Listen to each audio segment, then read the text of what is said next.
ሰላም እንዴት ናችሁ? ውድ የዩቲዩብ ተከታታዮቼ፣ ለዚህ ቤት አዲስ የሆናችሁ ሰብስክራይብ፣ ላይክ፣ ኮሜንት በማድረግ ቤተሰብ ይሁኑ።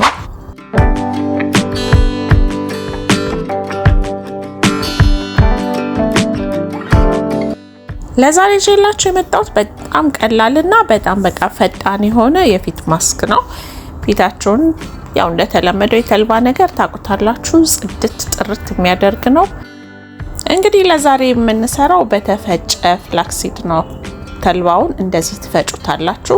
አንድ የሾርባ ማንኪያ ራሱ በጣም ለ3 ለ4 ጊዜ መጠቀም ትችላላችሁ። የሚያስፈልጋችሁ ውሃና ተልባ ብቻ ነው።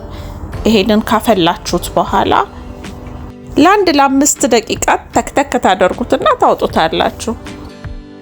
ታዲያ ይሄንን ነገር ስትቀቡት ፊት ላይ በጣም ድርቅ አድርጎ ውጥርጥር ነው የሚያደርገውና ከታጠባችሁት በኋላ ፊታችሁ ደረቅ ነገር ስለሚሆን የግድ ነው ሞይስቸራይዘር ያስፈልጋችኋል። ፊታችሁን ምንም ከሌላችሁ እንኳን ንጹህ ቫዝሊን ካለ እሱን ተቀብታችሁ ትንሽ ቆይታችሁ መታጠብ ነው። ከዛ በኋላ ያው እንደተለመደው እንግዲህ ፊታችሁ እንቁላል ነው። እኔ ቤት መጥቶ ምን ጠፍቶ ከሰራችሁት በኋላ ትንሽ ወፈር ሲል ታወጡትና በቃ አድርጋችሁ ፍሪጅ ውስጥ ማስቀመጥ ነው። ከዛ በኋላ ቀዝቀዝ ሲል ፊታችሁ ላይ ራሱ ስታረጉት እንዴት ደስ እንደሚል።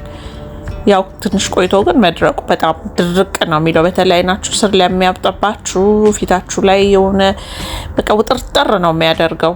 ከታጠባችሁት በኋላ ራሱ ፊል ታረጉታላችሁ። ስለዚህ ፍሪጅ ውስጥ አስቀምጣችሁ እንዳሰራራችሁ በደንብ አርጋችሁ በዛ አርጋችሁ መስራት ትችላላችሁ። እንደዚህ አነሳ አርጋችሁ መስራት ትችላላችሁ። ከዛ በኋላ እሱን መጠቀም ነው። እንደምትወዱት አልጠራጠርም። ለዚህ ቤት አዲስ የሆናችሁ ሰብስክራይብ በማድረግ ቤተሰብ ይሁኑ። በሌላ እስክንገናኝ ድረስ ባይ